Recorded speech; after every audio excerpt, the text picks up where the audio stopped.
Hai guys, cuba teka hari ni ada apa? Benda yang best. Ni viral. Ada apa?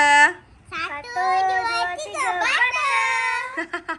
Okey, ni butter. Butter temikai. Banana. Ni yang betul. Ni butter plain. Yang ni pineapple. Wow. Dia nak. Dia slow rising. Wow. Best ke? Best. Okey, sebab Najla nak yang temikai, kita tukar. Ni pineapple. Nampak butter ni. Cuba bau. Kalau bau pineapple dapat. Kalau bau pineapple sedap. Bau. Bau smell. I like that. Zek, rasa nak muntah. Zek. Muntahlah, sakit perut. Dia penat juga. Okay, Najla nak cakap apa?